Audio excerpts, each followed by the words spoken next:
কে তুই কাবিলার কাজে বাধা দাস? আমি রাজা আর ও আমার রানী। 1 থেকে 3 গুনবো, এর মধ্যে যদি এখান থেকে না যাস তাহলে কি করবি? হ্যাঁ কি করবি?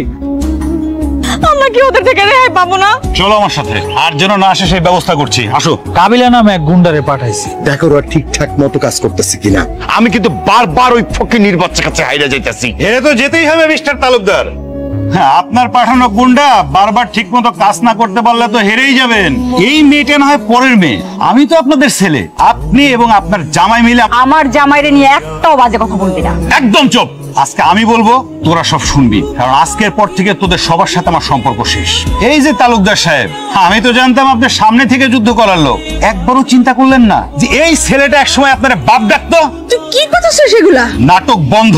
সবাই অনেক নাটক করছেন। আপনি তো আমার মা, আপনি তো আমাকে জন্ম দিয়েছেন। আপনি কি করে পারলেন? ওর পেটে আমার সন্তান। আমার ভাবতেও কষ্ট লাগে আপনার মতো মায়ের গর্ভে আমার জন্ম হয়েছে। ওনারা মানুষ নাকি? মানুষ হলে কি তো মানুষকে মারতে পারে? তাও আবার নিজের সন্তান রে। শুনুন মিস্টার তালুকদার, আমি আপনাদেরকে পরপর 2 বার সুযোগ দিছি, তৃতীয়বার আর এই সুযোগ পাবেন না। হ্যাঁ, আপনারা আমার জন্মদাতা পিতামাতা। এই কথাটা যদি আমি 1 মিনিটের জন্য যদি ভুলে যাই না, তাহলে আমি আপনাদের কি করতে পারি আপনারা চিন্তা করতে পারবেন না। আর একটা কথা বলে রাখি মিস্টার তালুকদার, ও আমার স্ত্রী।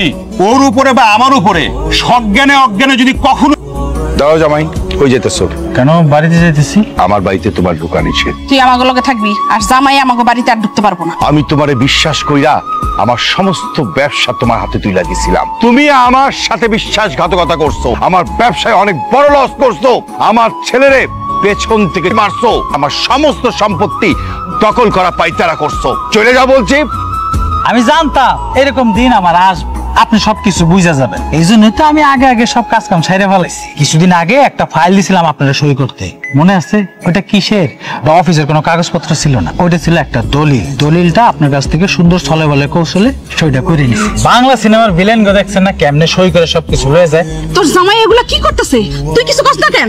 আহা মা, বিয়ের পর স্বামী তার আপনজন। আমার স্বামীও আমার কাছে খুবই আপন।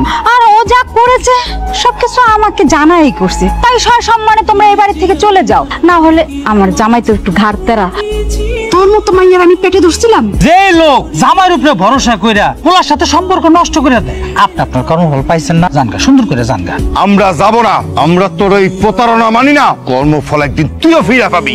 কর্মফল তো পাই গেছি, সবকিছু সই করে নিয়ে নিছি না, এটাই তো আমার কর্ম ছিল। তোর কি আমগুলো একটু খারাপ লাগতেছে না? খুব খারাপ লাগতেছে।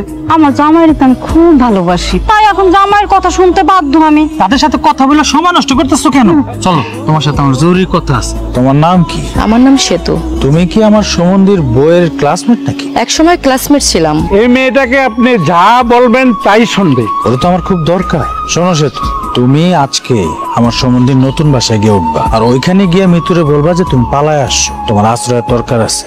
আসলে আমার কাজটা কি মূলত সেটা বলেন। বুঝে গেছো না? তোমার প্রথম কাজ হচ্ছে ওদের দুজনের মধ্যে চূড়ান্ত পর্যায়ে একটা ঝামেলা বাঁধা। ওদের মধ্যে ঝামেলা বাঁধাতে হবে, এটাকে নিউজ করে চালিয়ে দেওয়া যাবে। এত ব্রিলিয়েন্ট সেটা তো জানতাম না। তাহলে তো লেট কেন? কাজে লেগে পড়ো।